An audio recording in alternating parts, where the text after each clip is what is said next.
All right, I want to say shalom. Happy Sabbath. Hope everybody's Sabbath is going great. Greetings. Today's topic is going to be titled "Let Us Consider One Another." So, shalom, Israel. Thank you for gathering together for another weekly Sabbath lesson.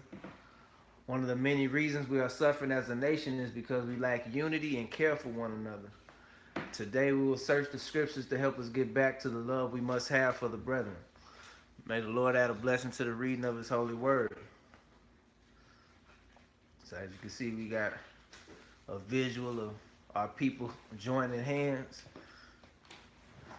and that's how we need to be. We got to be a strong unit. So we're going to start with the title of the lesson, Hebrews chapter 10, and we're going to read verses 24 and 25. I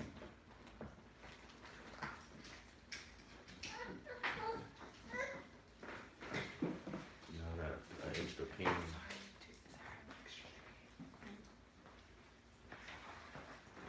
Hebrews chapter 10, verse 24 through 25.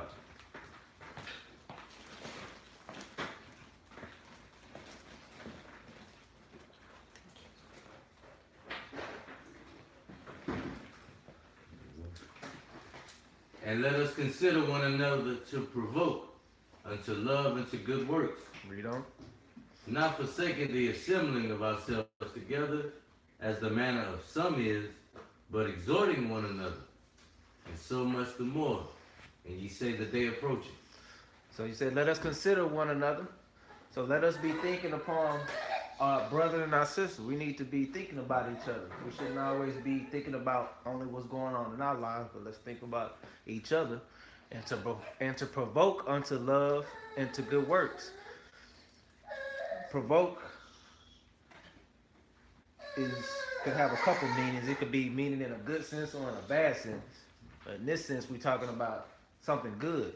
So it says incitement. So you want to incite or you want to kind of entice somebody or bring excitement and encouragement to your brothers and sisters unto love and the good works. So help telling them, hey, keeping them encouraged to continue to do the right things. Um, because it can be challenging at times for some that's weak in the faith, that's new coming into the word or into the truth. I think anybody in here can attest to when we first came in, it was probably times in the beginning where maybe you wanted to give up or maybe you didn't know which way to go. That's why it's important for us to come together. It's not only on the weekly Sabbath, but as much times as we can get together. It don't have to be a weekly Sabbath. We can get together whenever we are free. Come together and you know encourage each other, talk, hang out, and it all be done in righteousness. And he said, not forsaking the assembling of ourselves together as the manner of some is, because unfortunately you have people that don't want to get together with people. It's a challenge for them, and there may be people coming into the truth like that too. And that's just something that you have to shed, because there's no way you're gonna be able to go through this walk alone. Is what he's telling us. And mind you, this is Hebrews in the New Testament, so he's talking to the Hebrews scattered. And this is very important for us that's a part of the scattering, that's part of the ones that's been scattered all over the earth, because we're not all together in our own land like we once were. It was easier back then to encourage. You could go next door and you be with your neighbor. Now out here, you'd be lucky to find 2 or 3 Israelites on the block.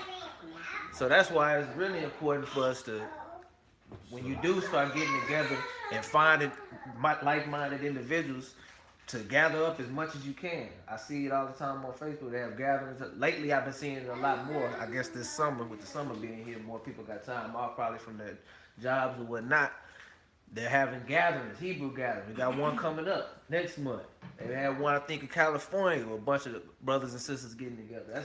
I love to see that. That's what we need to do, because this is needed in this captivity to keep us encouraged, keep us motivated. Um, and he said, of course, but exhorting one another, and so much the more as you see the day approaching. So the day approaching you know, there's gonna be a time when Christ do come back. So we need to keep on, like I said, making sure that we sharpening each other, help each other, because we don't want anybody to be left behind over some foolishness. So that's what this is all about. It's about considering one another. Let's go to the next verse. Hebrews 3, 12 and 13. Hebrews chapter 3, verse 12. Take heed, brethren, lest there be any of you an evil heart of unbelief in departing from the living God. So he said, take heed, meaning what? Okay. Look out. Be on the lookout.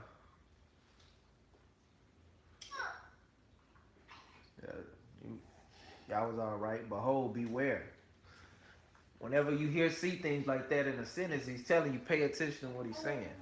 And he said, take heed, brethren, lest there be in any of you an evil heart of unbelief. Don't allow unbelief to creep into your mind in departing from the living God, because that's basically what you're doing. Once you depart, or if unbelief is in you, that means you're departing from the Most High. You're gonna stop. Certain things you just gonna stop thinking, having a care for it. Like, well, he ain't gonna trip if I'm working, or he ain't gonna trip if I'm doing this or I'm doing that. Knowing it's a sin, you starting to depart from God. So he said, beware. Don't let that unbelief creep into you. He said, but what, 13? But exhort one another daily, while it is called to the day, lest any of you be hardened through deceitfulness of sin. Man, so he's repeating the same thing he just said. This was earlier in the chapter. He said, exhort or encourage one another daily while it is called today. Don't let the day pass without giving that encouragement. He said, because, really, you never know when anybody going to go.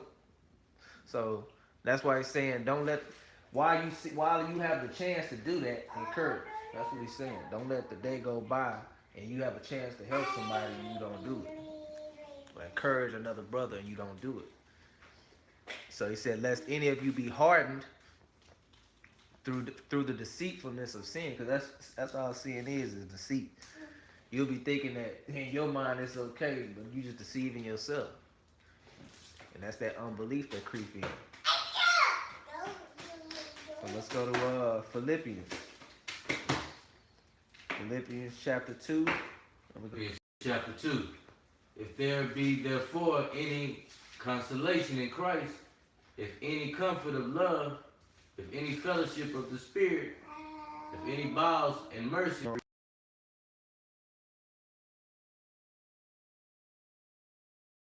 love, being of one accord, of one mind. So be of one accord, be one mind. We need to be like-minded. We all should be striving for the same thing. Yeah, there's going to be maybe some disagreements here and there, or like you said, we talked about before, we got some people teaching this, but we know we Israel. We know we're trying to get the kingdom. Hey, them is like-minded people. So, hey, fulfill me my joy and have love for one another. Read on, verse 3. Let nothing be done through strife or vainglory. So let nothing be done through strife. So the first thing is strife, which is contention. So nothing should be done to try to contend with somebody. You shouldn't be doing anything just because you're just trying to pick a fight or pick an argument, or through vainglory. What does that sound like? Trying to be the man. Conceit, self-esteem, empty pride. Wow, those are some good synonyms. So don't do anything through those two things. That's what he said. But be what?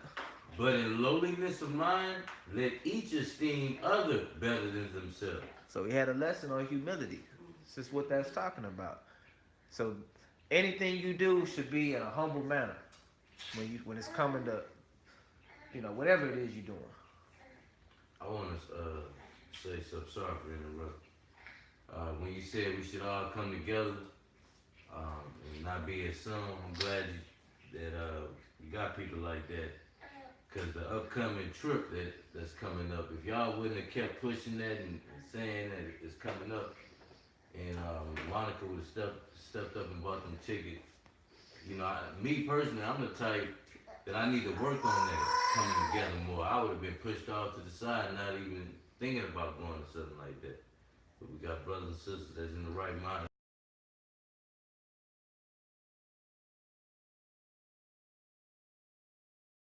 So again, and that's correct. Come together in humbleness of the mind, esteem each other better than themselves. Don't be over here trying to put yourself on a pedestal. Let other people do that. That's what he's saying. You don't have if you're doing good works and you're doing what's right, believe me, it's not going unnoticed. Somebody's gonna the Lord sees it, other people see it, and you'll get, you know, we're not doing anything for recognition. It's just we're supposed to just do good spiritually. That's just supposed to be part of us. So verse 4. Let not every man of his own things, but every man also of the things of others. So that goes back to the title. Let us consider one another. It says, look not every man on his own things, but every man also on the things of others. Man.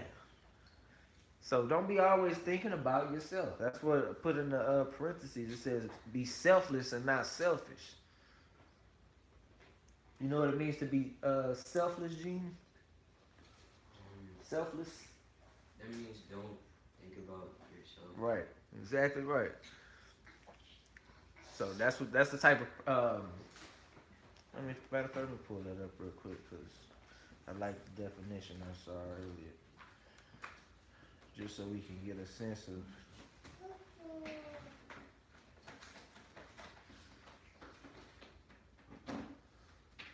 so it says selfless, concerned more with the needs and wishes of others than with one's own. So you always trying to look out for other people. Man, it's a beautiful thing when you got brothers and sisters like that around you. They always thinking about how can they help you out. It's and they better to give than to receive. Exactly. I know my wife does that a lot. Be worrying about everybody else eating. She ain't touched a lick of food all day. I'm like, you go in there and eat. Don't worry about me. You go eat. You've been doing everything for everybody else. Go eat. But that's the mindset we need to have. Like, it should be just ingrained in us to do that. You see a brother that needs something, or you hear somebody going through something. Hey, that's love. That's man. love. You just go show them that love. I saw you needed something here. Boom. And you do that for your brother and sister. Whatever it is. It ain't got to be money. It could be anything. Like I said, it could be a good word. It could be just being a support system for them. Verse 5. Let this mind be in you, which was also in Christ Jesus. So this is the mind of Christ. Which we supposed to be, a Christian is supposed to be somebody that's like Christ or a follower of Christ, right? So he said, let this mind be in you, which was also in Christ Jesus. So he had that same mind, did he not? Christ was going around worrying about everybody else. Helping his brothers. Helping his sisters. Verse 6. Who, being in the form of God, thought it not robbery to be equal with God. So this verse is taken out of context a lot. Trying to say that he is God. No. He said he was being in the form of God, thought it not robbery to be equal with God. Meaning, like Father, like Son. We supposed to be holy like like the Father is holy, set apart. He gave us his spirit, and we are little gods. But we're not the most high God. But read on. But made himself of no reputation, and took upon him the form of a servant. The form of a what? Servant. A servant. And was made in the likeness of men. So, hey, he made himself of no reputation. He didn't have a big head like, I'm Christ, I'm walking around here, it's me. Y'all bow down to me. No. He said he took on the form of a servant. How can I help y'all? How can I serve you? That's how we supposed to be. That's the mindset we're supposed to have. And he said, it was made in the likeness of men. Read on. And being found in fashion as a man, he humbled himself and became obedient unto death, even the death of the cross. Right. Because he knew the mission. He was sent to die for the sins of the people. but he became obedient unto death. Because at any point, with the power that Christ had, he could have said, you know what? To heck with these people. They don't want to listen. Kill them all. Or just, he had the power to not go through it. That's true love, man. But he knew the mission. Because you can love somebody, but imagine if you got all this power. You can be having a bad day and somebody could just be getting on your nerves, man. He had that love. He stick to the script no matter what. Self-control, self-love. Crazy. Verse 9, last verse. Wherefore God also have highly esteemed him and given him a name which is above every name. So being that he humbled himself, the Most High exalted Christ. That's how it is. Anybody if you come humble, he gonna exalt you in the end. If you come high-minded and prideful, he gonna put you down. That's just how it is. He don't work no other way. He only working with the humble spirit. If you got a high-minded spirit or arrogant spirit, Most High can't deal with you like that. He gonna humble you and bring you down. And he does that to a lot of people. Let's go to Galatians 6, 1 through 2.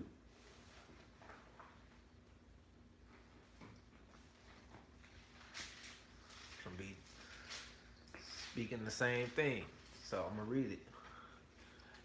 Galatians 6 and 1. Brethren, if a man be overtaken in a fault, ye which are spiritual, restore such a one in the spirit of meekness, considering thyself, lest thou also be tempted. So, Alright, okay. Go ahead. No, you go. So if a man be overtaken in a fault, meaning what? If he sins.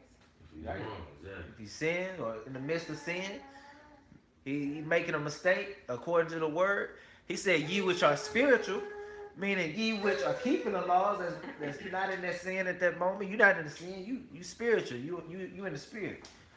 He said, restore such an one in the spirit of meekness. The key part is he said, restoring them in the spirit of meekness.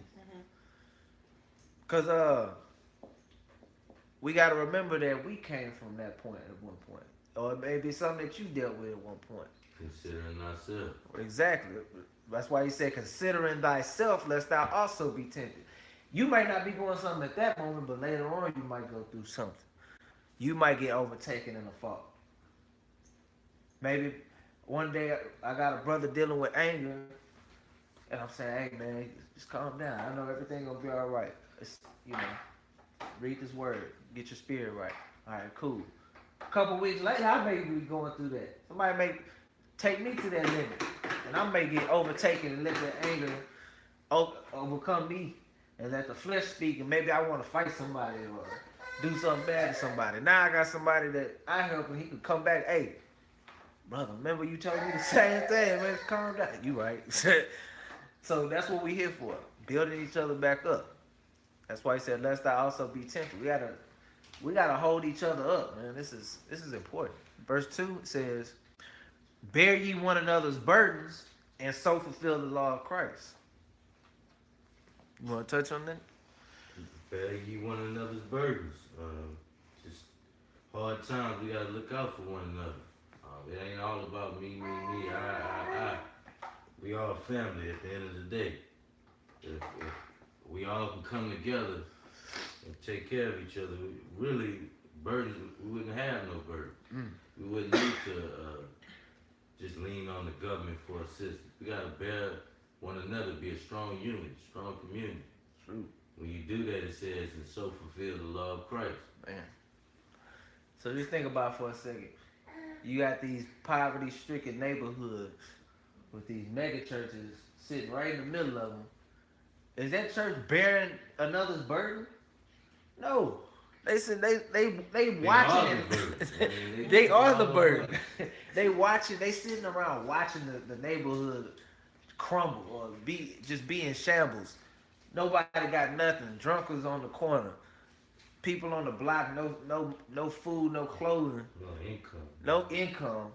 But you sitting up there with this mega church with all this money flowing in every week, and ain't doing nothing for the people. From these people. You ain't bearing that burden. You're not fulfilling the law of Christ. So hey, if you going through something, I'm going through something. If you need something, that means I gotta. It's hurting me. It should hurt me to a certain point. I can't see him go through that. I gotta help him. It shouldn't be one man bearing everybody's burden. It should be we all. It'll make it easier on everybody instead of a strain on this one person with more money than everybody else.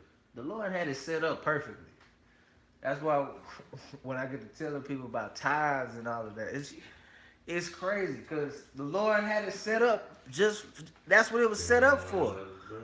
Hey, He made us do it. Hey, everybody bring it together, and when anybody needs something, guess what? We're gonna divvy it up accordingly. There's plenty of scripture on that. But They set the money right there in front of everybody.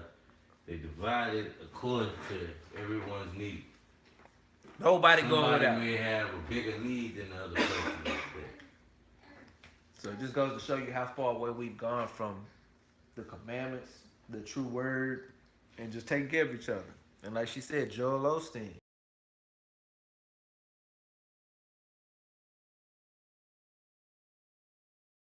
Opened up his church. It took so much pressure from the outside, the media, and had it not been for that, he might have never opened up that church and try to help anybody around there. He's being a burden. He's not taking on the burden. He's being a burden. Those people built that church. Man. With their money built all of that stuff. That's crazy. So hey, that's important. So let's go to John 13. 34 and 35. John chapter.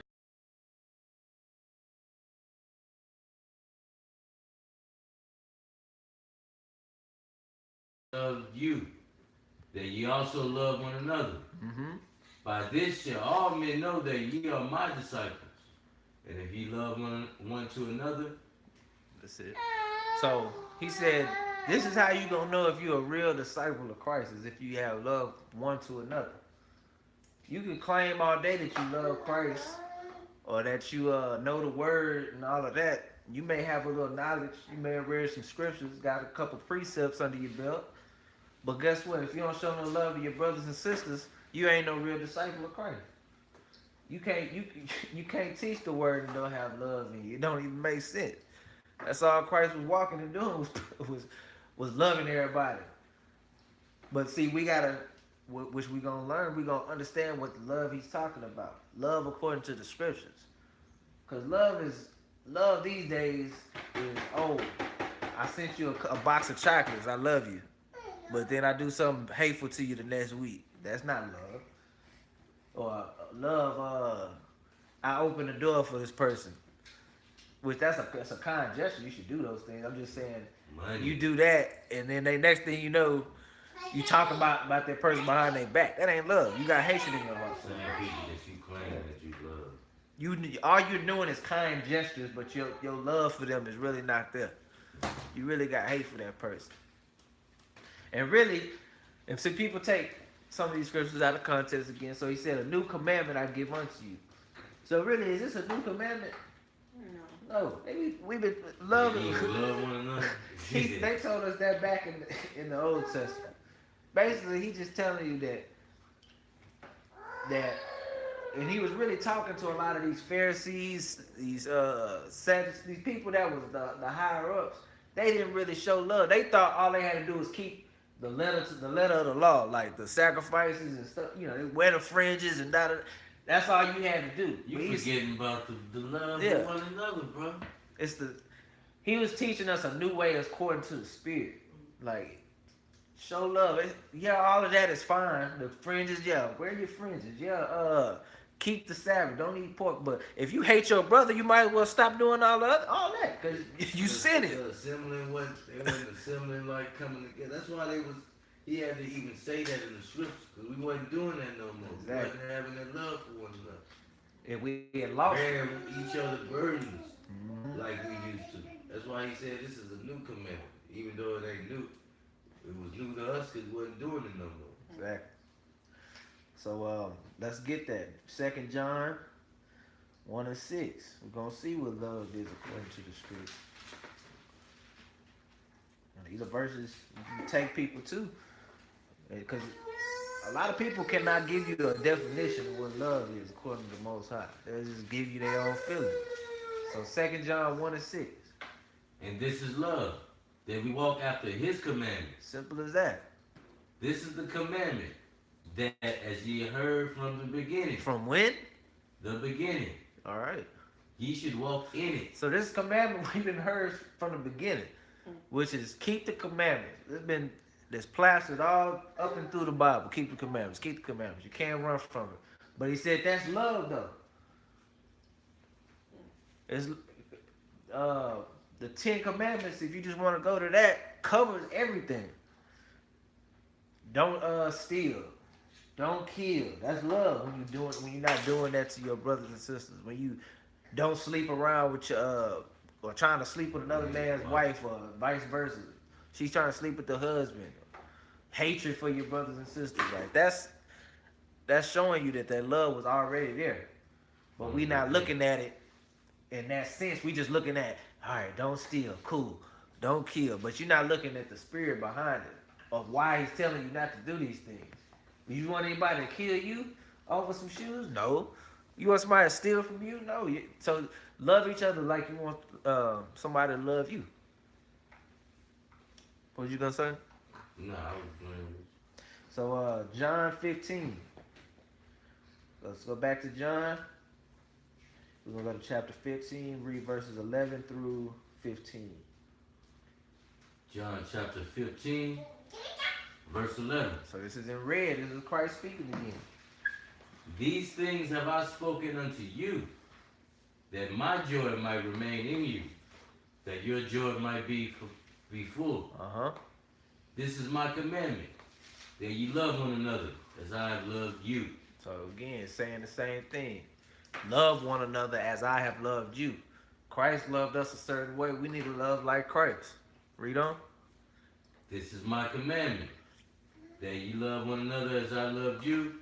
Greater love have no man than this, that a man lay down his life for his friend. Wow.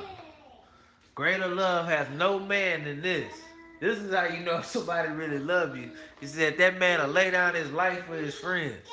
Y'all ever watch those news videos or clips where you see somebody jump out in front of something to save somebody's life? All those kids that jump in front of the bullets to save other kids and stuff like that. I used to think like, man, I know this dude probably gonna make it to the kingdom. I'm saying that this verse right here answers a lot of questions for me. Like the greater love of no man than this. Greater love. And he's saying to just love one another. That even goes back to the bearing each other's burdens. Mm-hmm. How many, like, you've seen stories of like the movie, what's that movie with Denzel, his son needed John Q? That man was willing to die to make sure his son had was it a kidney? Yeah. He was willing to die to make sure his son had a kidney. That's his son. But same thing. It's some parents won't even do that for their kids. They're just, all right, man, you just gotta take that, man. We just got a deformed kid. Yeah. He was willing to die. He holding up people hostage in a hospital for his son. It's people that donate kidneys to people, donate blood and stuff like that. Whatever it is, man, he's saying, man, that's true love when you really lay down your life for somebody. No greater love. No, man. So verse 14. Ye are my friends, if ye do whatever I command you. So he said, ye are my friends if ye do whatsoever I command you. It's a condition. If you do what he's commanded, the Lord don't even look at you just like, he look at you as a friend. That's why when you hear these people say, I got a friend in Jesus and all that. But are you keeping his commandments? He said, I can only call you that if you keep my commandments. Which the main one we talking about today is loving each other, considering each other, helping each other out. Verse 15. Henceforth, I call you not servants. So he said, I don't call you servants from henceforth. For the servant knoweth not what his Lord doeth. What does that mean? For the servant knoweth not what his Lord doeth. Y'all You know what a Lord is? Y'all been with a servant before. Do you know your boss's next move? Is he telling you the game plan or how to get per se the kingdom, Is he whatever your friend? treasure he Is trying to he get. your friend? No. So he's saying, look, y'all not. He's saying I'm not even calling y'all servants no more, cause a servant don't know what his Lord doeth. But what? But I have called you friends. For all things that I have heard of my Father, I have made known unto you. He ain't held nothing back from us. He told us, look, y'all want the kingdom? I'm gonna give you. I'm gonna go lay it smooth out for you, plain as day. So what you gotta do to get in, how it's gonna come, the whole nine. So hey, that's a friend, right? Cause hey, I grew up with some brothers like this. You be like, and this is on a lower level, just on an example. Hey, where you get that shirt from? Da da da. I can't tell you, man. They trying to hold. They don't want you to have nothing nice. They want to hold it all for Or themselves. even a job. Or yeah, like it could be a job. Hey, how you get on at that job? Get me on. I don't know, man. I just got. And too many brothers up in here. You know what I'm saying? So they holding back. That's not a friend. A friend, I'm like, oh, bet I got you, bro. Like, all you got, give me your resume, man. I'll take it to the boss myself. Like, I'll go drop it off to him. Help try to get you on. That's a friend. So he's saying, hey, I ain't holding nothing back. I'm telling y'all everything. So that's how you know you consider Christ considers us a friend. Because anything the Father told him, he told us. Told us how the kingdom gonna look, how to get it, how to treat each other. What we gotta do to get it? Everything. And verse 11 says that if you do those things, pretty much that his joy will be in you and your joy might be full. Man. Amen. That my joy might remain in you and that your joy might be full. Keep doing these things. We gonna all be joyful, man. Like, y'all don't understand. It's good to see everybody doing good or for everybody being good spirits, man. You don't want nobody going through nothing around you. It don't feel right. So let's go back to the to Old Testament, Leviticus 19, 17, and 18. Leviticus chapter 19, verse 17. Thou shalt not hate thy brother in thine heart. So thou shalt not hate thy brother in thy heart. What does that mean? Read on. Thou shalt anywise rebuke thy neighbor, and not suffer sin upon him. So to love your brother, to not have hate for him means that in any wise rebuke thy neighbor, which earlier we read in the spirit of meekness. He said, and not suffer sin upon him. Don't turn a blind eye to the sin or to don't just, especially if you know a brother don't know something. That's different. Somebody knows something, you done told them a few times. Hey, at that point, you gotta dust your feet off, and they gotta deal with whatever they deal with on their own. But you see a brother that don't know something, hey, you help him out. Don't hate your brother. Read on. Thou shalt not avenge, nor bear any grudge against the children of thy people, but thou shalt love thy neighbor as thyself. So he said, your neighbor, thy people. That's telling you who the neighbor is. It's your people, Israelites. Thou shalt not avenge. What's it mean to avenge?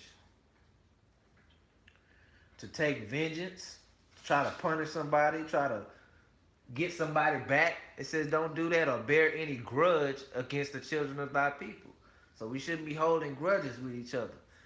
That's a part of, that's a spirit of hatred, is what he's telling us.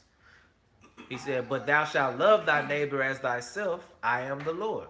So, hey, we know it. We've all been there. Well, something happened or it's a disagreement, and as in your mind, you like, man, you just can't get rid of it. It's like in your body, like, how can I get them back? I'm talking about when we was in the world, in the flesh. Like, how can I get this person back? I'd be damned if they get me like that. For example, if little kids playing outside in the yard and they bust your window like the neighbor's kid. We all been kids before, playing around being bad and busting window before. We shouldn't hold a grudge against somebody. Because we all have been there before. We ain't no better than the next person. That's that love for one another. So this was a commandment. This was us going into the Holy Land and him telling us, hey, he basically letting you know that it's going to be some things going to happen, man. Y'all going to have a disagreement at some point. Somebody going to do something wrong to you, you're gonna be wronged by your brother, but don't avenge them, don't bear any grudge against them. He said, hey, thou shalt love thy neighbor as thyself. Because guess what? I done been there where I done something wrong to somebody. I can be the first to stand up and say that many a times. So if that person has forgiven me, how would I look if somebody come to me, do something to me, and I can't let that go? I'm just like, nah, I gotta get you for this. Like, nah, I done been forgiven many a times for wrongdoings. So that's what he's telling you. Love as thyself and as Christ. Because remember, Christ laid down his life for us. He ain't do nothing wrong. So that's what we really should be thinking about, is how he just came in and really bared the burdens of a whole nation. You want to talk about bearing each other's burden? Now he carried the burden of all of us. So that's part of the law. Like I said, Moses saying the same thing. Let's go to Deuteronomy 15. Deuteronomy 15, 7 through 15. So this is just some more laws on how to take care of each other. Verse 7. If there be among you a poor man and one of thy brethren within any of thy gates, if thy land which the Lord thy giveth thee, thou shalt not harden thine heart, nor shut thy hand from thy poor brother. So hey, don't try to hold back from trying to help a brother that you know going through it, and you like, nah, I don't know about helping him. I can't do it. He said, don't do that. But read on. But thou shalt open thine hand wide unto him. Hey, open your hand wide. Anything he needs, you should be ready to help him with. That's crazy. What's the symbol of United Way? Your hands. They got their hands open wide, and all they do, quote unquote, is supposed to be helping people. Mm-hmm. But thou shalt open thine hand wide unto him, and shalt surely lend him sufficient for his need and that which he wanted. So anything that man is lacking, you should give him enough to be sufficient that it'll help him. Like say for instance, a brother, I'm just coming up with an example. A brother may need $150 to keep their electricity on or something. You like, oh, all right, man. You really don't want to help him, but you're like, all right, I'll help you. Here's $2. Is that did you surely lend him sufficient for his need? Like, what did you really do? It's like a slap in the face. Like, he gonna take that $2 and go get some gum or something. That ain't gonna help him none, man. If you can help more than that, don't slap nobody in the face like that, man. Do what you can to help him. If you can't help, you just can't help. That's just one thing. But if you got enough to help somebody, hey, don't be stingy with you. That's what he's saying. Don't try to hold on to the bread like I'm gonna give him as least amount as possible. Now imagine if all of us had given $2, like all the Israelites in the Austin community. Every time we keep the Sabbath, we're really supposed to give according to everybody What you have, yeah. But imagine if everybody gave $2. We'll be taking care of everybody. If we do it the way the Most High say do, That's right. give according to what you can. I have a question on that. Mm-hmm. So if we see someone that's our people that are on the corner that need help, do we give to them? Now you gotta have discernment. Okay. For So- example, there's people out there that we all know that that's their money making scheme. Mm-hmm. Like Monica was saying where she's from, they had some guys, they're from Houston or from whatever, but they go town to town and stay in. It's a real scheme out there, so have discernment. Like, or sometimes, if it's just in your heart, you can just give them something. Yeah. Don't be a sucker is what I'm trying to say. If you're in the spirit, you should. And it ain't gonna always be that you see somebody on the corner, right? It could be somebody at your job. I know. I think it was a time that a brother came at our job that didn't have. You could just kind of tell he ain't had the right his clothes didn't fit right and stuff like that. And it's like people was talking about the people. We came together to try to help the brother. Like, hey, it looked like he might need some clothes or something. Like, hey, and it was already people already on it. He didn't work in my department, but they had told me about it. I was just like, oh wow, that's cool. Everybody got together, tried to help the man out, get him some clothes like that. It ain't got to be somebody on the corner. It could be anybody. It could be whatever. Like you can see somebody at your school. He may not have lunch money or something. And you like, hey, cool, Because that I goes got a you. longer way, because these are people that's in your immediate circle. Right. I was just, it says don't turn, your hand away. I just, people in the corner of your window that we just look Right. at sunset. I just was making sure that I was. You can do that. There's nothing wrong with that. But like you said, have discernment. And you gotta realize this time period was different, right? Yeah. He said this was within thy gates. We had our own land. Oh, that's This was our people. We knew everybody knew the laws going in. So everybody was keeping the laws and everything. Somewhat knew the laws. They was keeping the Sabbath and whatnot. I'm sure there was people breaking laws too then. To have a successful kingdom being ran, meaning our own land, our own kingdom. These were the laws to make sure it was ran the right way. Exactly. We didn't need, like I keep saying again, government assistance. The Most High told us to do this. So good job. Good question.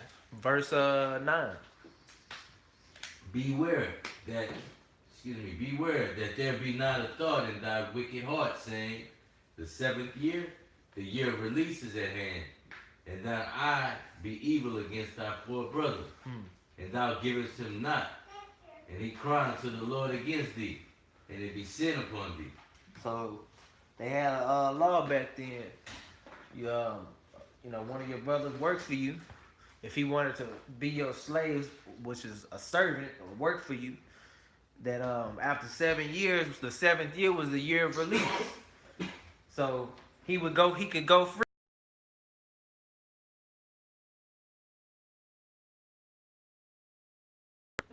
So it's J. Alicia. Yep. Jubilee. So the Jubilee is at hand. So he said, hey, you give him not, and he cry unto the Lord against thee, and it be a sin unto thee.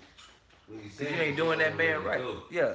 Because the maximum somebody can work with you, according to the Most High, is 7.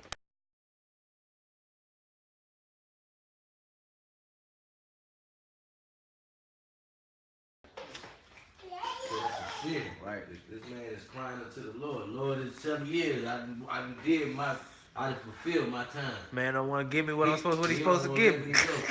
Give me what I'm supposed to be given. So verse 10. Thou surely shalt give him, and thy heart shall not be grieved when thou givest unto him. So it shouldn't be a pain in your body or in your mind to give. It shouldn't be like, oh man, damn, it took my last $10. God damn. 7 years I worked for you. I get this. Don't be complaining now because I didn't fulfill my end. Now you got to give me what you owe me. You don't want to give it. Willingly, joyfully. Yep. Thank the brothers for working for 7 years. He said, because they're what? Because that for this thing the Lord thy God shall bless thee in all thy works, and in all thou puttest thy hand unto. So hey, just do right, man. The Lord see that. He gonna bless you in your works for that. Because you did what you were supposed to do. You kept the commandment. You honored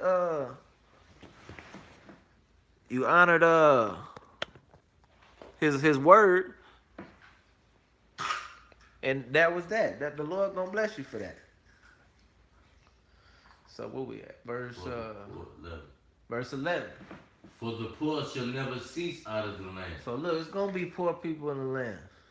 Therefore I command thee, saying, thou shalt open thine hand wide unto thy brother, to thy poor, and to thy needy in thy land. So basically, also what this is telling us is what? We supposed to prepare for these things, right? Don't just be, you get some money and, you come up on some money or a bonus at a job or whatever, you just splurge through that money. You just spending it all up on stupid stuff. Hey, prepare. Because guess what? The poor shall never cease out of the land. It's going to always be somebody that needs something. That what? It's a hard time. Yeah, it's always be hard times for somebody.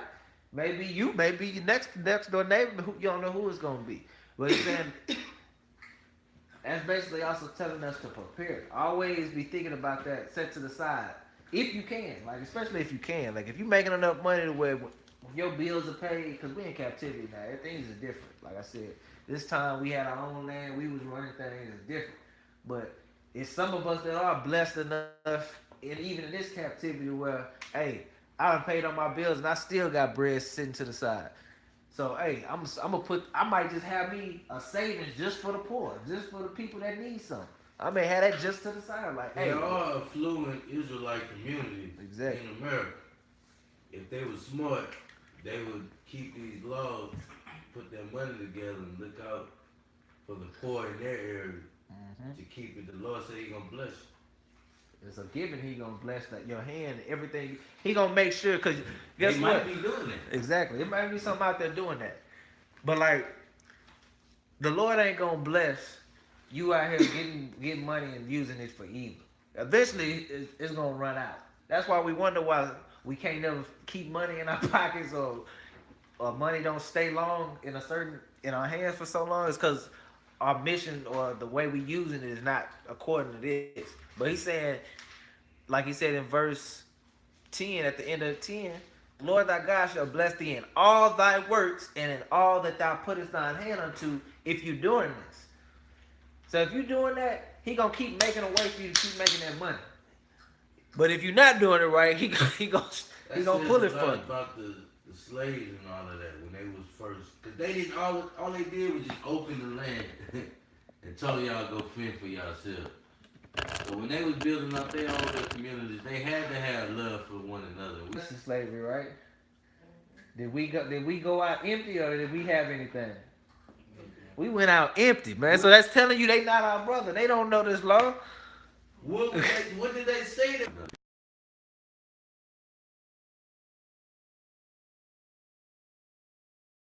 The sister said 40 acres in the mule for the ones that didn't hear. Never trust down in it.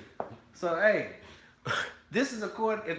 If these people claiming they Christians, because this is how you can throw stuff back at these wicked people, man. When they sit up here, oh no, y'all just strap up your bootstraps and work hard, and you'll get there like us. Well, when we was in slavery, according to y'all Christians, right? Well, God said when y'all let us go, supposedly freed us, y'all wasn't supposed to let us go empty. Y'all supposed to give us something. Y'all didn't give us nothing. To where we had to come right back and depend on y'all anyway. They are Hebrew. It's crazy. They are Man. Hebrew. Right? They call me. They They not Israel, but they are Hebrews, so they really supposed to keep this commandment. So, verse 14. Thou shalt furnish him liberty out of thy. I ain't tripping. Hold on. There we go. Yeah.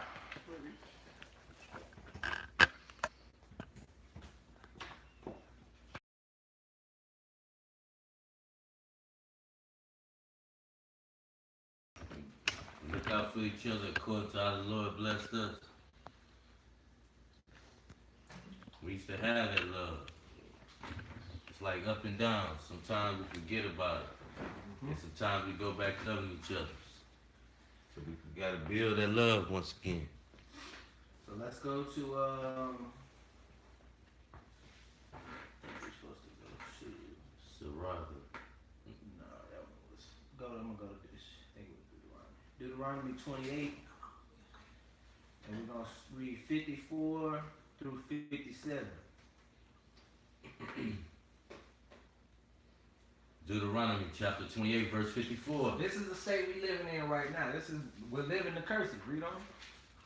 So that the man that is tender among you and very delicate, his eyes shall be evil toward his brother, and toward the wife of his bosom, and toward the remnant of his children, which he shall lead. So hey, the man that's tender among you, even the most tender man among us nowadays, meaning somebody that they ain't even really like that. They ain't got that type of spirit normally. He said his eye is evil toward his brother and toward the wife of his bosom. So you hate your women, you hate your people, towards the remnant of his children, which he shall lead. What does that sound like? Deadbeat fathers, right? Fathers walking out on their families. That's a curse. That's why this explains right now the state of our people, especially the ones living in the ghettos and whatnot. It's no father in the house. He done left. He done dashed. He gone. He ain't worried about them kids. Can you click on Tinder?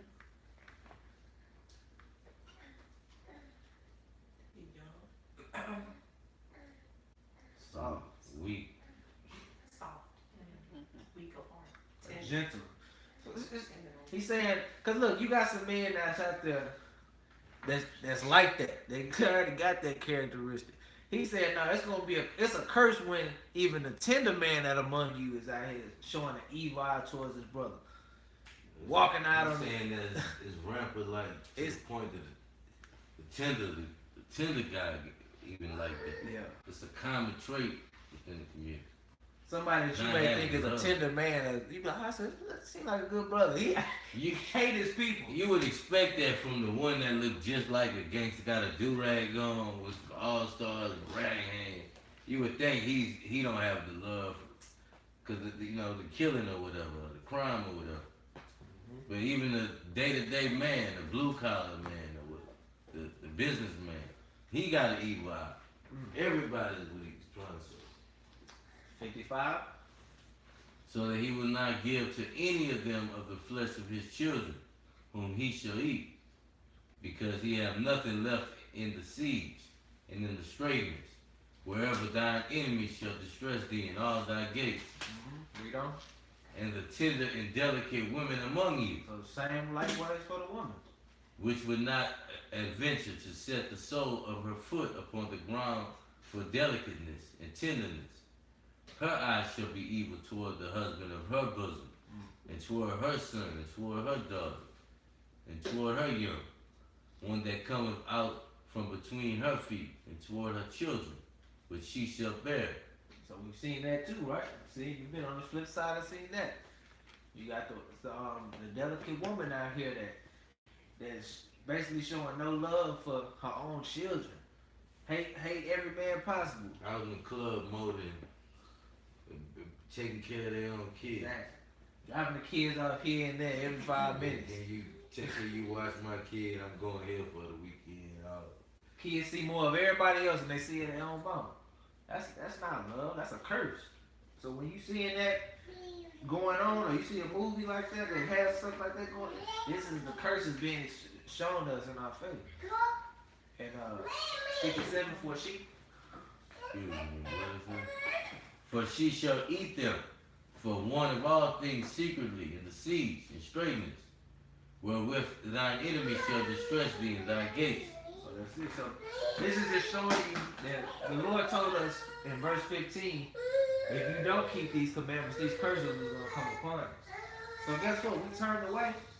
Like the commandments we just read about, helping the poor, the having a slave, the Hebrew man or woman working for you, giving to one another, those not hating your brother and whatnot. Those those commandments we stopped keeping. And I want to let y'all know this is real. This is history.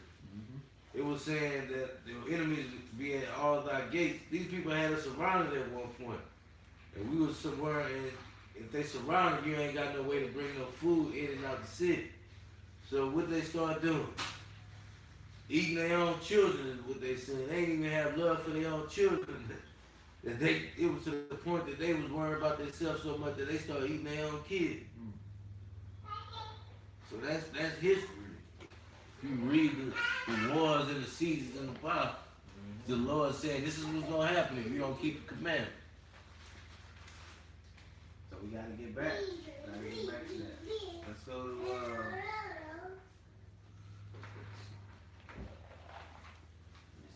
Imagine that. You looking at your kid. You ain't got no other food. I thought you meant your kid's food, not your actual kid. I mean that too for the day. Somebody willing to eat up. It's like, man, I know. That's how they really love me. I'd have been out there eating grass and everything. Fixing up the baby. Look, baby, you gotta eat this. Open your mouth. We all eat grass today.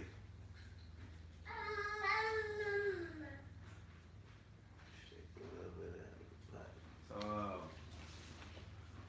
let's go to Sirach 29:1. Ecclesiasticus in the Apocrypha. So Ecclesiasticus chapter 29, verse 1. He that is merciful will lend unto his neighbor, and he that strengtheneth his hand keepeth the commandments. So, hey, a merciful person, somebody that has a heart, they showing love to their neighbor, they're going to lend unto the neighbor, help them out. We already know your neighbor is your brother, your people. And it says, he that strengtheneth his hand keepeth the commandments. So, you strengthening his hand, you keeping the commandments. Doing what's right. And he ain't reading these verses to ask for no money. Don't think that he's repeating it over and over and over again. Or evoke something to you to put money in his pocket. Right. He's teaching us that this is the love that we gotta have as a community of Israelites for each other. And we are all prosperous. It might, like I said, it might not even be money.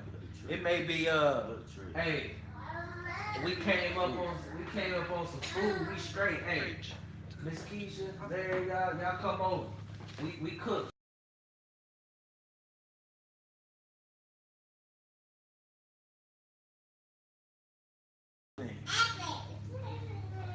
So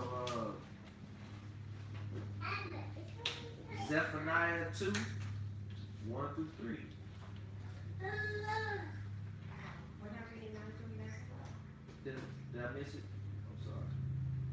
I think Yeah. oh, that's right. Yeah, I'm sorry. I'm supposed to read 1 through 3.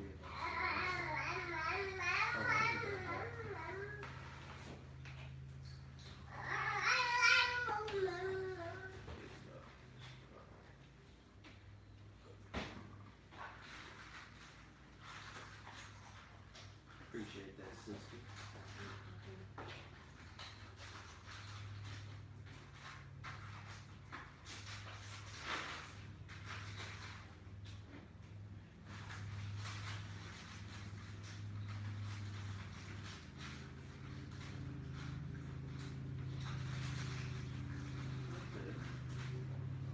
Go back to what chapter?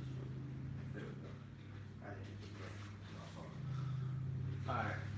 Verse 2. Lend to thy neighbor in time of his need, and pay thou thy neighbor again in due season. So, hey, when the time of his need, lend to the neighbor, man. And pay thou thy neighbor again in due season. It goes both ways. I mean, somebody helped you, pay them back in due season. Because he's saying it's going both ways. Hey, I'm going to help you when you need it, then you can help me when I need it. It's a hand in hand. Because if it was only one, if it was always one person into the other, what do you call it? The other person? A freeloader, man. A beggar. Somebody just living off somebody else's dime. At some point, you should be, and the roles should reverse at some point. It shouldn't always be on one side. You shouldn't always be poor, man. At that point, you're not doing something right. Verse 3. Keep that word. Go ahead. Keep thy word, and deal faithfully with him, and thou shalt always find the thing that is necessary for you. So, hey, he said, keep thy word. Your word is your bond. So, your yea be a yea, and nay be a nay. Keep thy word, deal faithfully with him. And thou shalt always find the thing that is necessary for thee. So, hey, if you doing right between each other, you keep your word, you deal faithfully with the brothers and sisters, you'll never need them. You'll never be in need for anything, man. But If you're always in need, maybe you're not keeping the word. You might not be dealing with faithfully. brothers. Exactly. So he's giving us game, telling us, hey, love each other as you love. Remember, he said, let us consider one another. So let's read. Going down to verse 9 through 11. Verse 9. Help the poor for the commandment's sake, and turn him not away because of his poverty. We just read that in Deuteronomy, talking about the poor, and don't let it grieve you or anything like that. He said, help the poor for the commandment's sake, and turn him not away because of his poverty. Verse 10. Lose thy money for thy brother and thy friend, and let it not rust under the stone to be lost. That's a heavy verse right there. He said, look, you should be willing to lose thy money for thy brother and thy friend, and let it not rust under a stone to be lost. Meaning what? You sitting up here trying to store up, because it's going to tell you the next verse. Now, read 11. Lay up thy treasure according to the commandments of the Most High, and it shall bring thee more profit than gold. So there's a scripture that says, don't lay up for yourselves treasures on earth, but lay up treasures in heaven. This is what this is talking about. He said, be willing to lose that money for that brother and our friend. Don't be like, I gotta hold on to this money for something later. All you doing is letting that money rust, man. We had that last one 3 weeks ago, right? I think so. And it shall bring thee more profit than gold. Like you can invest money, or you can buy gold and in return, years down the line, your investment will be worth more than what you originally bought it for. But he's saying if you helping your brothers and sisters, That's worth more than this is more than the investment that you trying to get off money. you're investing in. You might well just lose the money more than you trying to save the money to get more money. Reminds me of when we give Wow. a family who's in need, and Right. we often don't get it back. Count it as a blessing Count and it. a gift.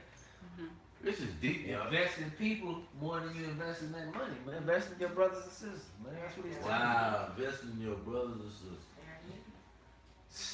That's like you said. That was a perfect example about that. Like you said, you storing up your money, stacking and putting it in savings and all of that. You steadily trying to grow that money and grow that money. But he said, look, man, just help your people. And guess what? That's worth That's more. gonna bring you more profit than gold, man. Because if you ever need something, that person gonna be there for you. They got you. Wow. And what you lifting and work your way into. Exactly. And you ending up those treasures in heaven. Now You win it like you win it both ways. You helping yourself here at the moment, and for later on when you're trying to get to the kingdom. That's how Just you being a take that selfless out, person. that friendship with the Most High. we gotta read these verses. We gotta remember these verses. But it's easy to go back in, like when we leave from here, be stupid again. I was telling Alicia last year, we gave to the little girl that Alicia knew, and we did the whole backpack thing, and then like shortly after, like 3 of us got promotions. And Wow. I said, man, store up them treasures in heaven, Testimony. man. That's a good testimony. Amen. Praise the Most High. So yeah, that was heavy verses right there. Zephaniah. Zephaniah 2, 1 through 3. Verse 1. Gather yourselves together. Yea, gather together, O nation not desired. So hey, we scattered all over the world now, right? We're in captivity, and he's telling us, hey, gather yourselves together. Yeah, gather. He said it twice, so obviously it's important. They let you know how important it is to gather. They call us the old nation not desired. We actually hated by these other nations. They don't want us to succeed. They don't want us to prosper. That's why it's important for us to stick together. Shouldn't be always running to them for anything. We shouldn't have to run for them for anything. Read on. Before the decree went forth, before the day passed of the child, before the fierce anger of the Lord come upon you, before the day of the Lord's anger come upon you. Hey, gather together while you can. Remember that verse earlier was talking about Before the while evil today, while it's today, while the day approaching. Do it now. Why? What are we waiting on? We see what's going on. You see, time after time and time again, the cop killing a little boy. Somebody, one of us being wronged at a Starbucks or something. It's all this stuff that we constantly keep seeing, but yet and still, we for some reason just can't say, forget all this other stuff, forget this nation, let's all come together. Let's take care of each other. There's still some people hesitant out there, like, nah, I don't know about these brothers. It's answering a lot of questions. 'Cause I think that's why they show this all the time, these killers and murders on TV. Because they're trying to get your mind used to it, to the point you don't even feel like you need to gather together. It's that common now. What do the they Lord call it? said. It's when they your mind becomes desensitized to it. Yeah, great. It's just now we see it and we're like, huh, hold up. They We ain't ain't wrong. even gather You together know what to I'm saying? protest it no more. Because Respect. one 15-year-old get killed, like it was to be a big thing about it now. Nah, it's like World Star now. You just keep scrolling on to the next Yep. 15-year-old. So this is why it's important for us to get together. This is why I'm looking so forward to going to this event next month. Cause this is gonna be a big thing. We about to meet and greet with a bunch of other people, Lord willing, and That never This- happened in my life. this is gonna be lovely. Like networking with other brothers and sisters. This is what this is all for. This is what he's telling us to do. Verse 3. Seek ye the Lord, and all ye meek of the earth, which hath wrought his judgment. Seek righteousness, seek meekness. It may be ye shall be hid in the day of the Lord's anger. So hey, if we gather together, if we seek the Most High, seek righteousness, seek meekness, be humble. He said, look, in the day of the Lord's anger, you're gonna be hid from all of that, man. He's all spare you. What, I was gonna ask you what that means.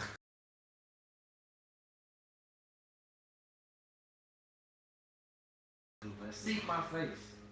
Get in this word, learn, get with your brothers and sisters, help each other out, pick them and build them up, encourage them. Love, that love. And hey, everything gonna be all good. But, hey, That's some more, reason- that's more treasures that you storing up. more treasures storing up. But like I said, for some There you reason, go. it's too hard for certain people, man. People just don't have it in them, man.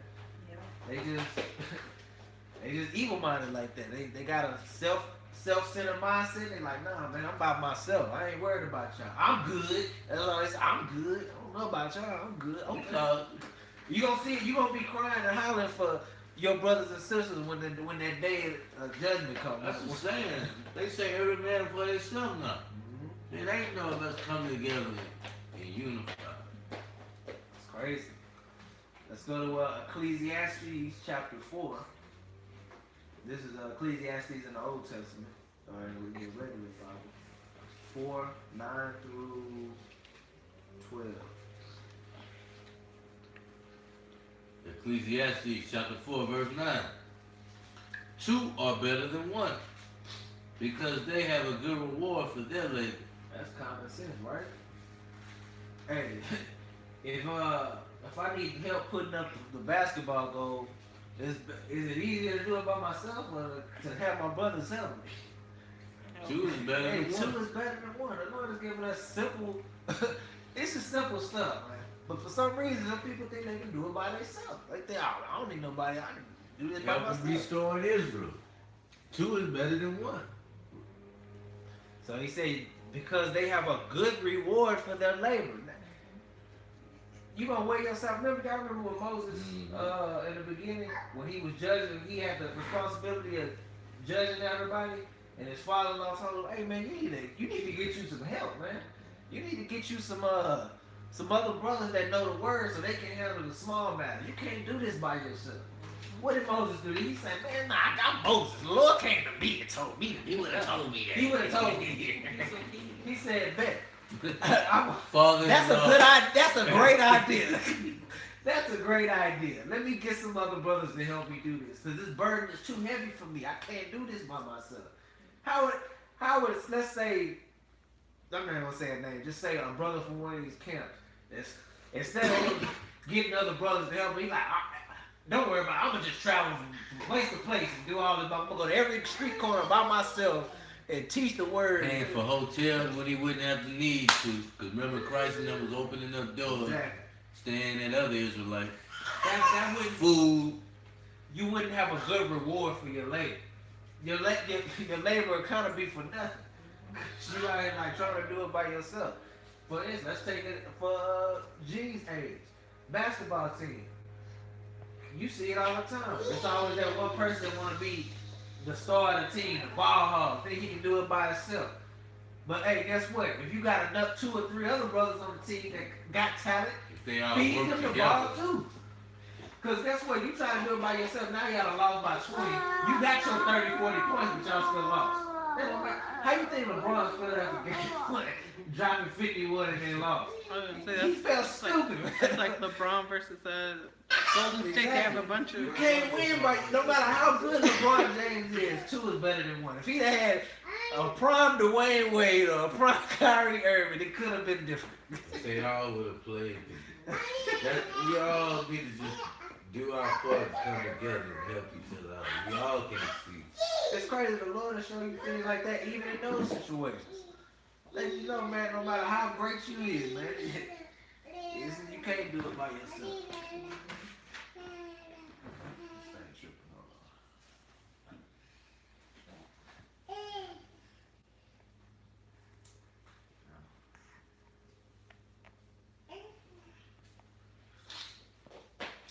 What?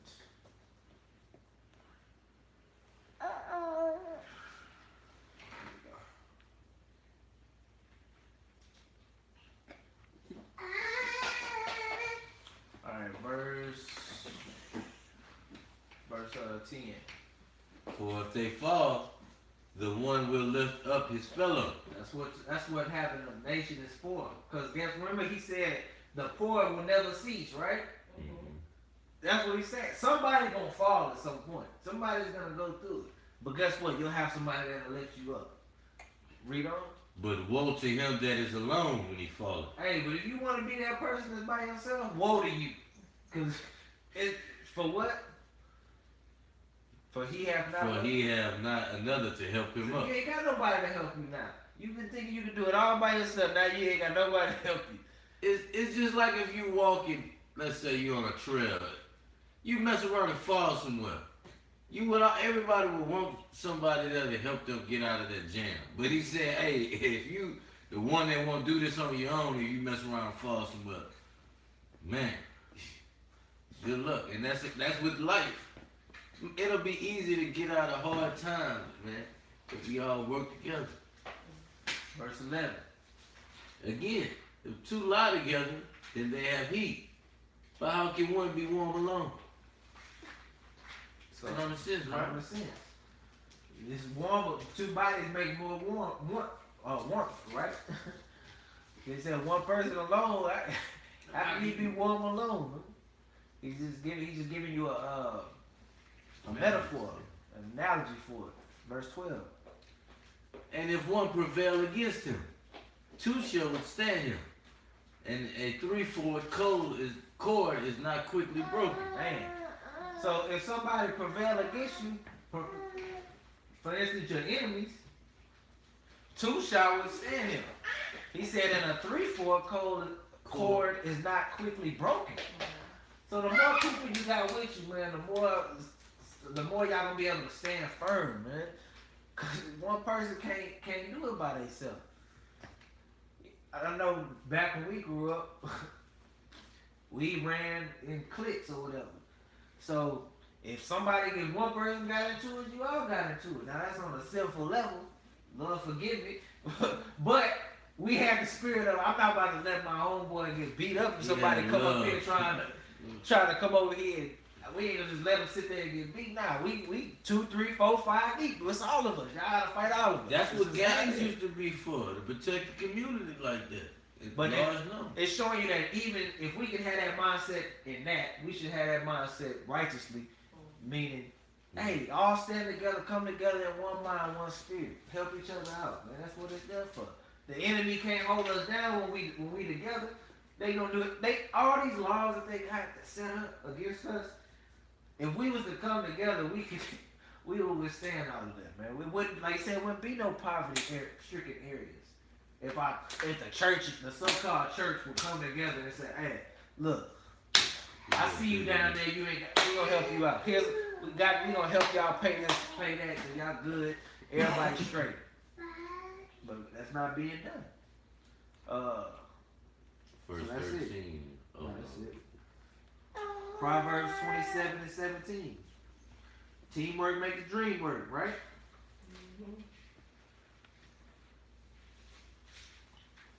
Verse 17. Proverbs 27, verse 17. Iron sharpeneth iron. So is a man sharpeneth the countenance of his friend. So we're supposed to be sharpening each other's skills, sharpening each other's minds, right? That's what iron does. So hey, I need other brothers that's good in the word, that's skillful, that got different talents, different gifts. We're supposed to all be helping each other out. That's what we all here for. Sharpen each other up. That way we can get right and get into this kingdom.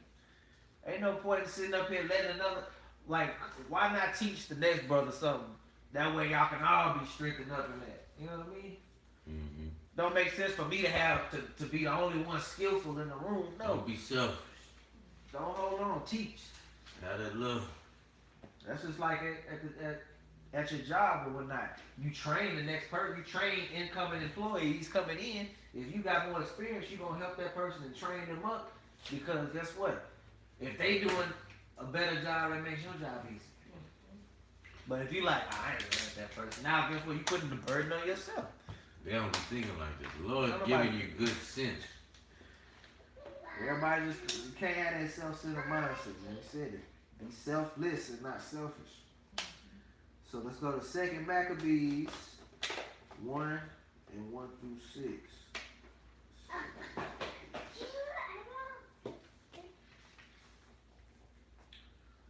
So 1 through 6. Verse 1. The brethren, the Jews that be at Jerusalem, and in the land of Judea, which unto the brethren, the Jews that are throughout Egypt, health and peace. So guess what? You got brothers that's from the same nation, but in two different areas, two different regions. He's saying, look, they writing up to the brothers, saying, hey, we wishing y'all health and peace. God be gracious unto you, and remember his covenant that he made with Abraham, Isaac, and Jacob, his faithful servants, Read on. and heart to serve him, and to do his will, with a good courage and a willing mind. What are they doing? They're giving encouragement. Read on. And open your heart to his law and commandments, and send you peace, and hear your prayers, and be at one with you, and never forsake you in trouble of time. Wow. And now we be here praying for you. So this is just again, we're not going to all of it, but basically, you have these brothers in Jerusalem sending encouragement to their brothers out in Egypt, saying, "Hey, we wish y'all health and peace. That y'all stand in their word, stand in their commandments, doing the will of the Father. Hope He's being gracious to y'all. Cause guess what? We need that encouragement. So guess what? When we do go meet these brothers and sisters out here at the event, we should be getting phone numbers and Facebooks and networking with these people and sending them the same encouragement when they're in their different cities or states or wherever they may be coming from. Hey, health and peace to y'all, man. Hope the Lord being gracious if we're keeping these commandments. If you read on, they was basically going into showing them like, telling them how that they need to be keeping the feasts and stuff like that. Telling them, hey, we was going through hard times too, and it was just basically giving them encouragement. This is a letter being wrote to the other Jews. It's just an example showing us what to consider one another, which is the title, right? One another's burdens. They considering their brothers in Egypt. They just it could be easy to be out of sight, out of mind, right? That's easy. So if you don't see somebody, you like that. Oh well. They could have been like, man, these Gentiles now. No, let them fend for themselves. They good. They got each other. Nah, man. They writing to their brothers in a totally different region. So that lets you know that just because you divided up in states or cities or whatever, don't mean you can't reach out. I'm gonna give y'all an example of that Mike Brown incident. They had people from all over the world was, posting up signs and pictures like these Israelites that we got, like the Hispanic communities and the ones that scattered in the Hamite areas, in the Arab areas. They was still putting up signs. It was like, man, don't think y'all not alone. We hearing about what's going on over there, and our heart goes out to y'all. Well, even the same thing with the Mexican children. Yeah, the deport how they breaking up the families or whatever. They had a black congressman looking like he about to cry over that stuff. So on your own time, you can go back and read 2nd Maccabees chapter 1, and I think chapter 2 also. It's just showing you how it started off, them writing a letter to their brothers and giving them some, just giving them some encouragement. It's just showing you how we need to do that. So let's go to 2nd Peter chapter 1. 2 Peter chapter 1, New Testament.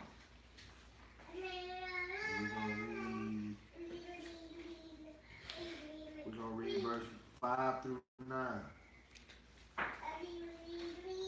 2 Peter chapter 1, verse 5. And besides this, giving all diligence, and add to your faith virtue, and to virtue knowledge. So he said, giving all diligence. Giving all diligence meaning what? Diligence, to be diligent about someone, to have diligence, earnest, with haste, Carefully. real carefully. So he said you should add to your faith virtue. Let's click on that. Just might be some stuff we don't know. Excellence, praise, a virtuous course of thought, feeling, and action, moral goodness. So add to your faith virtue, add to your virtue knowledge. Read on. And to knowledge temperance. Temperance, And to temperance patience. and have patience. And to patience godliness. And all of this is going hand in hand. Read on. And to godliness brotherly This kindness. is what we're talking about. Brotherly kindness, And to brotherly kindness charity. which is also that love. Verse 8. For if this be in you and abound, they make it that ye shall neither be barren nor unfruitful in the knowledge of our Lord Jesus Christ.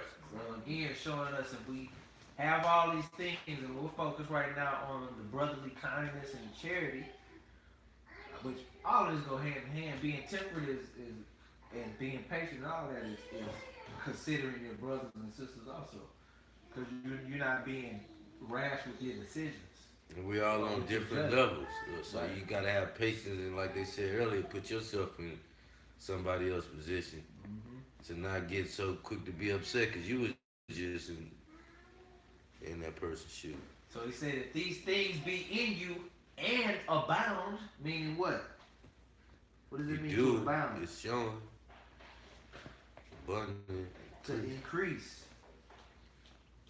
It's in abundance. So you doing these things, you're not only doing these things, but you're doing it abundantly. He said, they make you that you shall neither be barren nor unfruitful in the knowledge of our Lord Jesus Christ. Your fruits are going to show.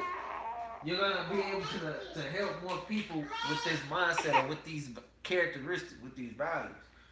Y'all know what it means to be barren? You ever heard of a woman being barren? Children. Can't have children. So he's saying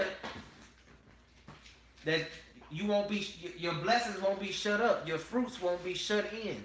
You'll be able to freely, it'll be very fruitful. That's why he said not being fruitful, be unfruitful in the knowledge of our Lord Jesus Christ. You'll be able to change people is what I'm trying to say. People who want to start gravitating towards you to the point that they want to start doing what you're doing. And all you doing is doing what the Lord told you to do. Your characteristics, people will start doing that type of stuff. It'll start growing or whatever, spreading. Remember, he said, a tree by its fruits that is bearing. So if you're not bearing good fruit, that means some of these things you may not be doing. You may not be abounding in these things. You may need to learn and give more diligence, like you said. Give diligence. Add to yourself. You shouldn't be just stuck spinning your wheels. You should be adding more and more knowledge, temperance, more patience, more godliness every day to yourself. Verse 9. But he that lacketh these things is blind and cannot see afar off, and have forgotten that he was purged from his old sin. Hey, remember we said don't forget where you came from. Cause that's what. If you lack these things, man, you just out here blind, man. You can't see. You don't see what's going on. You don't see the bigger picture. You're looking at just something at face value and not taking into consideration everything that's going on, seeing where you came from. He said you forgot that you was purged from old sins. And it may still even be sin. May still be in the midst of sin. So don't forget that. Good reminders for us. 1 Thessalonians 4, 9 and 10. 1 Thessalonians chapter 4, chapter 4, verse 9. But as touching brotherly love, ye need not that I write unto you, for ye yourselves are taught of God to love one another. He said, look, y'all already know.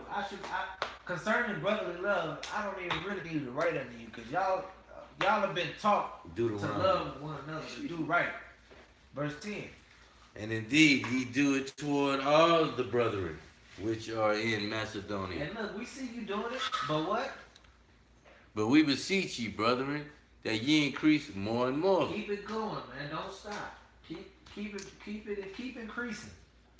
Don't think that, oh, I did a little bit, I'm good. I don't have to help nobody else. So I thus, done showed a little love, now I ain't gotta show no more love. I'm good. I'm all loved out. I'm good. look, they in the city of Thessalonica. The area they in is Macedonia. So they like, hey man, I see you showing love to the boys in Macedonia, but he said increase more and more. Like, get all of Thessalonica. Or spread your area out more. Keep going with it. Don't just stay right here in our little group or circle. No, He talking to us too. Keep blessing. Help other people. All right, now that we got everybody in here may be good now spiritually, or maybe to a point where they strong in the word. All right, now let's increase more and more. Let's go reach more brothers and sisters, however it may be. Doing the sisters retreat and trying to help bring sisters together. Us helping bring brothers together. One day we went out there on the Sabbath trying to reach more and more. Right. So increase more and more. Those are things we should be doing. Those are good things. Good righteous events and righteous things we should be doing. So let's move to chapter 5. Same book. Just go to the next chapter. We're going to read 11 down to 23. 1 Thessalonians chapter 5, verse 11. Wherefore comfort yourselves together and edify one another, even as also ye do. So comfort each other, edify each other. This is what we've been talking about all day. Consider one another. Read on. And we beseech you, brethren, to know and we beseech you, brethren, to know them which labor among you, and are over you in the Lord, and admonish you. So, hey, he said, you need to know and be mindful of those that are laboring among you, that's putting in the work, and that's over you, and that's admonishing you, meaning that instructing you, that teaching you. Read on. And to esteem them very highly in love for the work's sake, and be at peace among yourselves. So be at peace. Esteem the ones putting in work highly. Why would I look at another individual or parent or whoever it is? They out here putting in all this work, but I got something bad to say about them all or something. Shout out to all the brothers and sisters in our area that's putting in work. Shalom to y'all. Verse 13. I'm sorry, verse 14. Now we exhort you, brethren, warn them that are unruly, comfort the feeble-minded, support the weak, be patient toward all men. He's reiterating the same things. Exhort. He's encouraging them as brethren to warn them that are unruly. So warn them. Give them warning. Hey, brother, that's not. You in the wrong spirit. You don't help people being unruly. Comfort the feeble-minded. Let's click on that. So the faint-hearted, the light-spirited, little spirited. Their spirit just may be. They not built up to the point. The holiday may come around and it may be a little harder for them. Comfort. Hey, brother, you can come over here, man. We gonna be over there, don't worry, man. I understand you wanna go over there with the family, man. Nah, Look, we having we chilling over here. What's the feast that we have for a week over the time? Feast of dedication. Feast of dedication, bro. You ain't gotta worry about that. Support the weak and be patient toward all men. Read on. See that none render evil for evil unto any man. Remember he said, don't bear or avenge, or what is it? Don't avenge or bro. bear grudge against any of your people. So same thing. Don't render evil for evil. But what? Unto any man, but ever follow that which is good, both among yourselves and to all men. Hey, that's telling you throughout everything, man. Don't worry about it. The Lord will avenge us. We cannot go out here killing the enemy or strapping up thinking we gonna go out here and kill them right now. not time for that. The Lord gonna do that in the due season. Don't be trying to render evil for evil, man. Just do what you're supposed to do. Do right. Keep the commandments. I want to say this. It's like we live in a movie. You can't be out here trying to write your own script. For example, starting your own small army and taking revenge. I'm a free the people, because we had people that actually try that, but that wasn't in the playbook. That ain't in the Bible. The Lord is the Savior. The Lord is the Avenger. And he gonna have us going to war with him when he comes. But you can't be the one that try to be. You trying to be Christ. You want to be the Savior. You gonna get killed, man, and you gonna cause others to go down with you. Verse 16. Rejoice evermore. Pray without ceasing. That's important.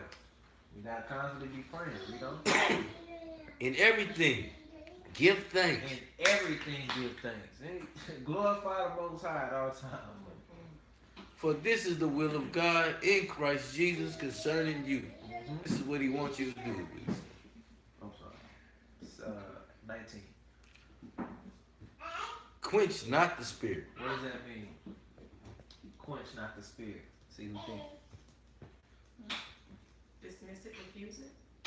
Just think about it for a second. When you quench your thirst, what are you doing? Drink water. Oh, like you just so You're not When you thirsty no drink, more. You're not thirsty yeah, no more, so right? So he's saying stay keep hungry. that thirst. Stay hungry, basically. Keep that thirst. Don't quench your spirit. keep That love for you. just That keep fire that thirst burning. in that thirst for righteousness. So You gotta keep like it. a desire. Right. That's what he's saying. He's saying we should always have that thirst for righteousness. If you say don't do it, don't do it. 22. Abstain from all appearance of evil. So he's not only saying abstain from evil. If it appears evil,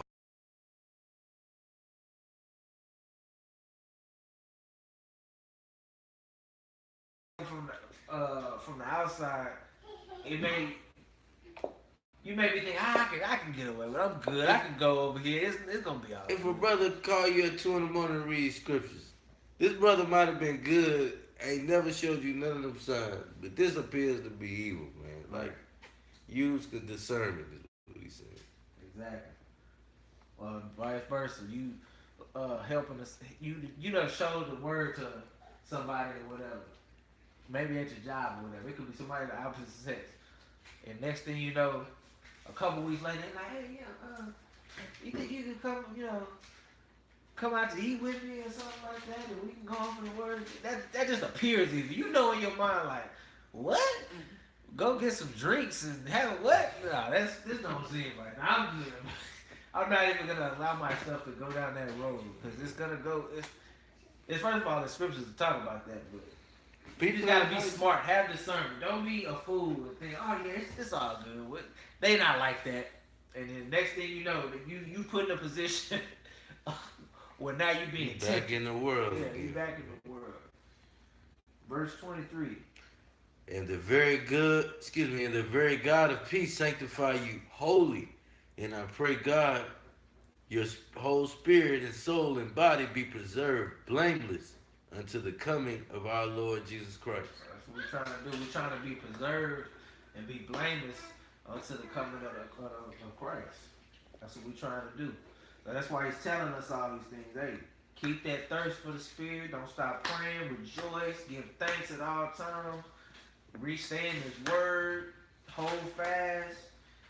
Hey, all of these things you have to keep doing. These are good things to have posted in our homes, like he said, and post the scriptures in your home. We need. I need.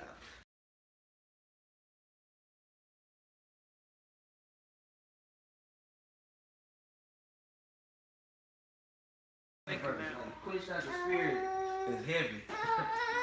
Abstain from all appearance of evil. Rejoice evermore. Pray without ceasing. That was a perfect. Coming together on one accord.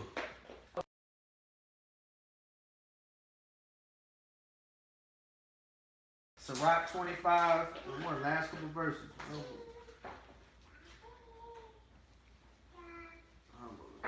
Sirach 25.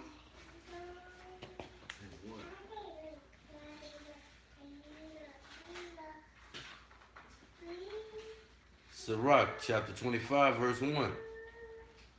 In 3 things I was beautified, and I stood up beautiful, both before God and men. The unity of brethren, the love of neighbors, a man and a wife that agree together. So hey, he said it's 3 things that's beautiful, and it's beautiful before God and man. I mean, anybody can see this and they'll be like, man, that's beautiful, man. You see the unity of brethren. You see us all coming together and righteous. Because you know, back in the day, when black folks would get together for certain things, you knew something was about to go down. Somebody gonna get shot. Somebody gonna start fighting if it's coming together in unrighteousness. You know what I'm saying? When he's in the world, coming together in Think unrighteousness. about the song that they had put out at one point, Black Men United, you will know for the Disney soundtrack. Over 50-something men came together. And they took the royalties of that money and they dedicated it to charities who was trying to end violence Wow. in low poverty communities. That's a righteous cause.